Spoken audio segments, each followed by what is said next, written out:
ದೇವರಿಗೆ ಸ್ತೋತ್ರವಾಗಿರಲಿ.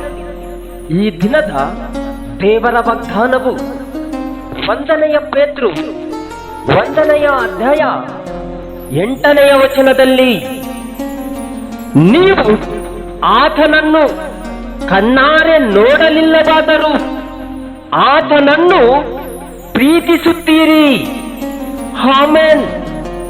ಹೌದು ಪ್ರಿಯ ಸಹೋದರರೇ, ಪೇತ್ರನು ಹೇಳಿರುವ ಈ ಮಾತು ಸತ್ಯವಾಗಿದೆ.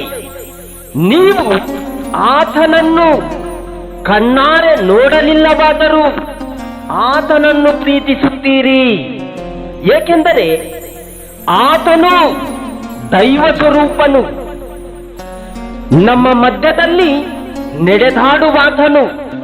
ನೀವು ಆತನನ್ನು ನೋಡಲಿಲ್ಲವಾದರೂ ನಿಮ್ಮ ಕುಟುಂಬದಲ್ಲಿ ಆತನು ಮಾಡಿದ ಅದ್ಭುತ ಕಾರ್ಯವನ್ನು ನೋಡಿ ಆತನನ್ನೇ ಪ್ರೀತಿಸುವವರಾಗಿದ್ದೀರಿ. ಆಮೆನ್.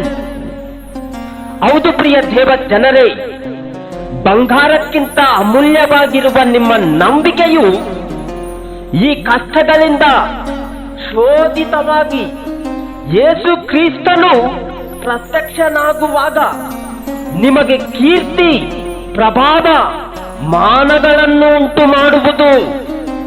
ಅದಾದ್ದರಿಂದ ನಿಮ್ಮ ಕಠಿಣವಾದ ಹೃದಯವನ್ನು ತೆಗೆದು ಮೃದುವಾದ ಮನಸ್ಸನ್ನು ಕೊಟ್ಟಿರುವುದರಿಂದ ನೀವು ಆತನನ್ನೇ ಪ್ರೀತಿಸುತ್ತೀರಿ. ಆತನು ಸಹ ನಿಮ್ಮ ಮೇಲೆ ಅಪಾರವಾದ ಮಮತೆಯನ್ನು ಇಟ್ಟಿದ್ದಾನೆ. ಆಮೆನ್.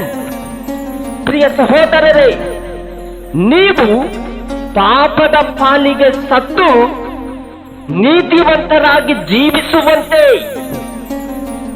ಆತನು ನಿಮ್ಮ ಪಾಪಗಳನ್ನು ತಾನೇ ತನ್ನ ದೇಹದಲ್ಲಿ ಹೊತ್ತುಕೊಂಡು ಮರಣದ ಕಂಬವನ್ನು ಏರಿದನು.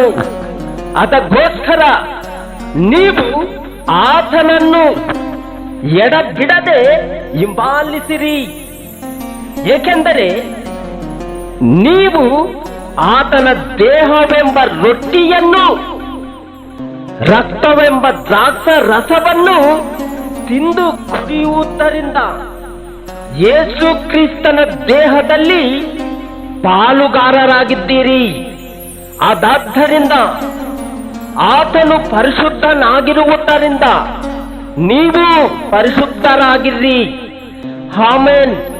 ದೇವರು ನಿಮ್ಮನ್ನು, ನಿಮ್ಮ ಕುಟುಂಬವನ್ನು ಹೆಚ್ಚೆಚ್ಚಾಗಿ ಆಶೀರ್ವದಿಸಲಿ. ಆಮೆನ್.